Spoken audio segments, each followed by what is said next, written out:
Back in college, there was a girl who liked me. Her name was Emily and I'm Daniel. But my family didn't have much, and I'd grown up feeling insecure, always thinking I didn't deserve happiness.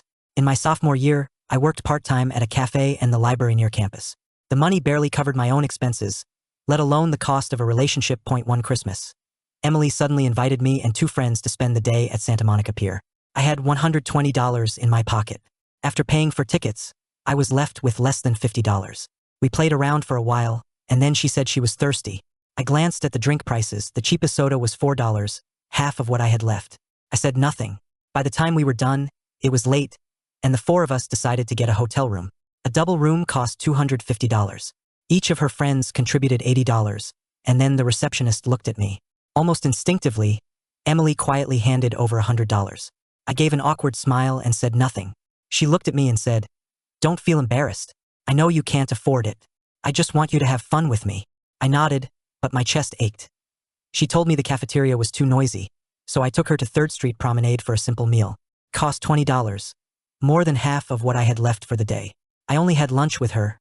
Breakfast I skipped, and dinner was just a microwavable meal. She often joked, "You probably spend your time with other girls, right?" I smiled without answering. At night, she invited me for a walk. We strolled along Bruin Walk on UCLA's campus, our shadows stretching under the lights, the breeze tossing her hair. Somehow, we started talking about marriage. I said, "Where I'm from, the bride price is heavy. If your family hasn't built a house, the matchmaker won't even come to propose." She looked at me surprised. "So a lot of people might never get married?" I nodded. "Yeah, and my family hasn't built a house in the town or bought one in the city. I'll probably be single forever."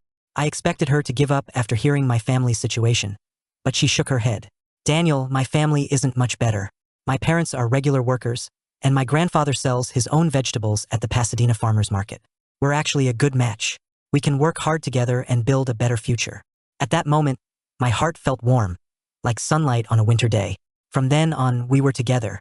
From sophomore year to graduation, she worked part-time alongside me, shared street food with me, and even after graduation, she squeezed with me into a tiny apartment. She never bought fancy makeup or clothes for herself. We lived modestly, but there was laughter every day. When I stayed up late working, she'd bring me a steaming bowl of instant noodles, whispering, "Eat something or I'll feel bad." Every time I took the bowl, my heart warmed. When I collapsed on the couch from exhaustion, she'd lay her hand on my shoulder, gently rubbing it. "You're tired, right? I'll stay with you." I'd nod, feeling unworthy of her kindness. She often asked, "Daniel, when will you finally be done being single?" I'd just smile silently, making a secret vow to give her a better life. She always looked at me with a spark in her eyes, as if she could see through every ounce of my insecurity. When I came back from work, she'd gently hold my hand. "You've worked hard today. Come, sit with me for a bit." Every time I held her hand, the world seemed to quiet down, as if it were just the two of us. We'd walk Santa Monica's promenade together, neon lights reflecting in her eyes. She'd point at a toy in a shop window. "Daniel, isn't this cute?" I crouched to meet her gaze. "Very cute, just like you." She'd smile, showing her dimples, and my heart melted like chocolate. Every moment with her made me feel like the luckiest person alive. We wandered UCLA's library corridors together, soaked up sun on the campus lawn, ran back to the dorm in the rain. She'd laugh in the rain. "Daniel, hurry or you'll catch a cold." I grab her hand. "I'm not afraid, as long as you're with me." 4 years went by, full of late-night study sessions, exhausting part-time jobs, and sharing tiny joys and hardships. She never complained or looked down on me. Each time, I felt grateful and guilty. I knew I didn't deserve her, yet she chose to believe in me, to stay by my side and help me improve. On graduation day, we walked out of campus together. She looked at me and said, "Daniel, we finally made it." I held her hand, smiling. "Yeah, finally we can live properly." After graduation, my career began to improve, and I thought it was time to meet her parents. She dragged me shopping, buying so many things, and laughed. "Daniel, you better look nice today." Meeting my parents is a big deal. My heart raced nervously, but I felt happy. When she led me to her home, I froze. A beautiful villa stood before me, white walls, floor-to-ceiling windows reflecting the night sky, a neatly landscaped garden. I looked at her, overwhelmed. She smiled softly. Surprised, I asked quietly, "Emily, why did you hide this from me all these years?" She held my hand gently. "Daniel, I've known you so well.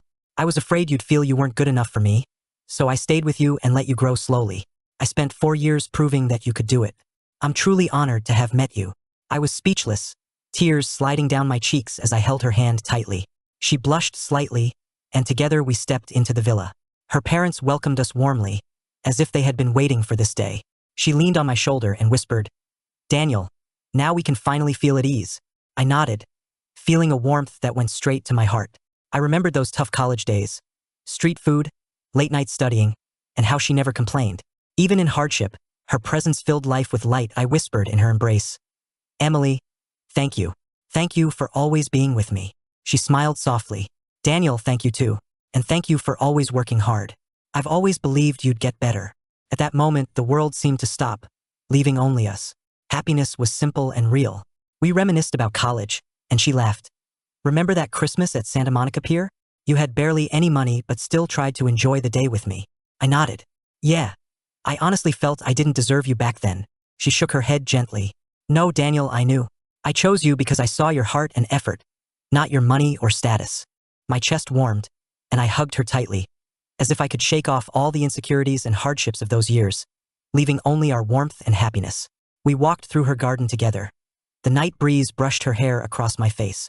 I whispered, "Emily, will we always be like this?" She smiled at me. "Yes, no matter what comes, I'll be with you." I nodded, full of resolve. 4 years of love, through hardship and insecurity, through misunderstandings and helplessness, had brought us together. I realized this love was earned through heart and effort, worthy of a lifetime of cherishing.